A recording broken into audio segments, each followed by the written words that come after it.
عاشورہ کیا ہے اور اس دن کیا کیا ہوا؟ 10 محرم الحرام کو یوم عاشورہ ہوتا ہے۔ عاشورہ کا دن بہت بڑا دن ہے۔ اس دن بہت بڑے بڑے واقعات ہوئے۔ دین اسلام میں اس دن کی بہت اہمیت ہے۔ بہت بڑا دن ہے یہ تمام مسلمانوں کے لیے۔ عاشورہ کے دن ہی حضرت آدم علیہ السلام کو پیدا کیا گیا۔ اسی دن انہیں جنت میں داخل کیا گیا اور اسی دن ان کی توبہ قبول کی گئی۔ عاشورہ کے دن ہی عرش، کرسی، آسمان، زمین، سورج، چاند، ستارے اور جنت پیدا کیے گئے۔ عاشورہ کے دن ہی حضرت ابراہیم پیدا ہوئے اور اسی دن انہیں آگ سے نجات ملی۔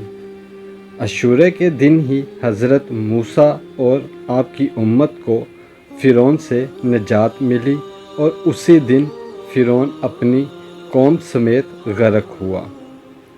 عاشورہ کے دن ہی حضرت عیسیٰ علیہ السلام پیدا ہوئے اور اسی دن انہیں آسمان کی طرف اٹھایا گیا۔ عاشورہ کے دن ہی حضرت نوح علیہ السلام کی کشتی کوہ جودی پہاڑ پر رک گئی۔ عاشورہ کے دن ہی حضرت یونس علیہ السلام مچھلی کے پیٹ سے نکالے گئے۔ عاشورہ کے دن ہی حضرت یعقوب علیہ السلام کی بینائی آنکھ کی روشنی لوٹائی گئی۔ عاشورہ کے دن ہی حضرت یوسف علیہ السلام گہرے کنویں سے نکالے گئے۔ عاشورہ کے دن ہی آسمان سے زمین پر سب سے پہلے بارش نازل ہوئی۔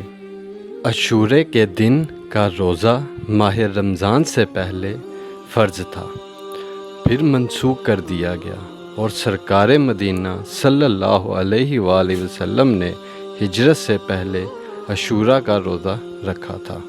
جزاک اللہ۔